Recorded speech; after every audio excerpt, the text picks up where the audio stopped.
അച്ഛൻ. രചന വിജയശാന്തൻ കോമളപുരം. അവതരണം ഗായത്രി ജഗദീശൻ. മലയാളം മാഷ് പറഞ്ഞതനുസരിച്ച് കുട്ടികളെല്ലാവരും അച്ഛനെക്കുറിച്ച് എഴുതാൻ തുടങ്ങി. കുട്ടൻ്റെ തല പുകഞ്ഞു. എന്തെഴുതും? കുറച്ചു നേരം നോക്കിയിരുന്നതിനു ശേഷം അവനും എഴുതി. അച്ഛൻ ജോലി കഴിഞ്ഞു വരുമ്പോൾ അച്ഛൻ്റെ കയ്യിൽ പലഹാരപ്പൊതി കാണും. ഞാനും അനുക്കുട്ടിയും പൊതി കൈക്കലാക്കാൻ മത്സരിക്കും. വിഷുവിന് കൈനീട്ടവും പടക്കവും തരും. ക്ഷേത്രത്തിലും കൊണ്ടുപോകും. എന്ത് സന്തോഷമാണെന്നോ! ഓണത്തിന് ഞാനും അനുജത്തിയും കൂടി പൂക്കളമുണ്ടാക്കും. അമ്മ അടുക്കളയിലായിരിക്കും. അച്ഛൻ ഞങ്ങളെ സഹായിക്കും.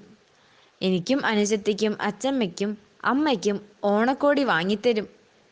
പ്രായമായ അച്ചമ്മയെ കുളിപ്പിച്ചൊരുക്കി ഓണക്കോടി ധരിപ്പിക്കും. അമ്മ തൂശനില വെട്ടി ആദ്യം അച്ചമ്മയ്ക്ക് സദ്യ വിളമ്പും, ഒപ്പം ഞങ്ങൾക്കും. തിരുവോണത്തിൻ്റെ അന്ന് വീട്ടിൽ വരുന്നവർക്കൊക്കെ പാൽപ്പായസവും ഉപ്പേരിയും കൊടുക്കും. ഓണാഘോഷം കഴിയുമ്പോൾ അച്ഛൻ അങ്ങ് ദൂരെ ജോലിക്ക് പോകും.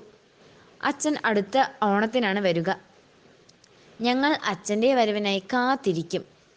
അവസാനത്തെ വരിയിൽ സാറിൻ്റെ കണ്ണുടക്കി. ഇതെല്ലാം അച്ഛൻ എന്ന എൻ്റെ സ്വപ്ന.